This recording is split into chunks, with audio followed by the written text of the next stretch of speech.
Thursday, April 13. A Mission Movement. Through a perceptive, deep study of the Bible, the early Adventists had a growing understanding of the significance of these messages. They sensed that God had a message tailor-made for this generation, an urgent end-time message that must be proclaimed to every nation, tribe, tongue, and people in order to prepare the world for Christ's return.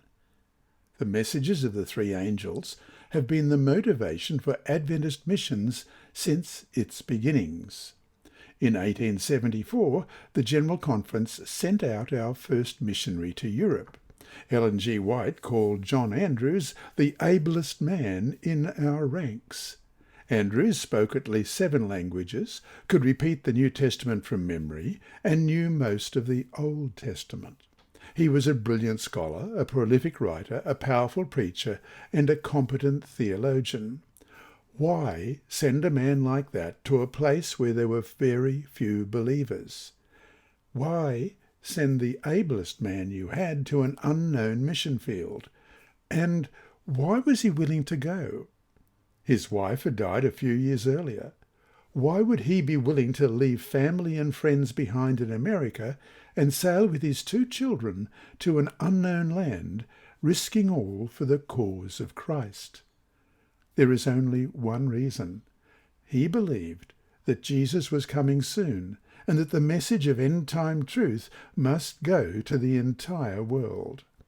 Throughout our history, our brightest and our best have travelled to the ends of the earth to proclaim God's last-day message.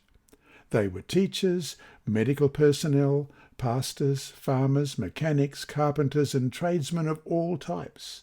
Some were denominational employees, but many were not. They were lay people who believed Jesus was coming soon. Read Revelation 14:6, Acts 1:8, and Matthew 24, verse 14. What similarity do you see in these verses? Revelation 14, verse 6 again reads, Then I saw another angel flying in the midst of heaven, having the everlasting gospel to preach to those who dwell on the earth, to every nation, tribe, tongue, and people. And Acts 1, verse 8 reads, But you shall receive power when the Holy Spirit has come upon you, and you shall be witnesses to me in Jerusalem, and in all Judea and Samaria, and to the end of the earth. And Matthew 24, verse 14, And this gospel of the kingdom will be preached in all the world as a witness to all the nations, and then the end will come. The preaching of the everlasting gospel leaps across geographical boundaries. It penetrates Earth's remotest areas. It reaches people of every language and culture. Eventually, it will impact the entire world.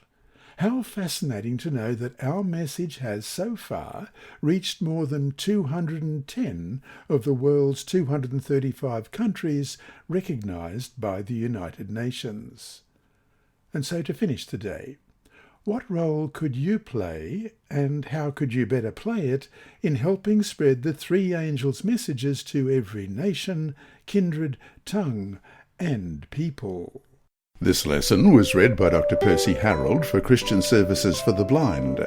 Sponsored by the Sabbath School Department and distributed through Hope Channel Australia, this podcast is also redistributed by Hope Channel Germany, Christian Record Services for the Blind. It is also available on SoundCloud and through multiple podcast distributors, including Apple iTunes. And you can listen and watch at the same time on YouTube.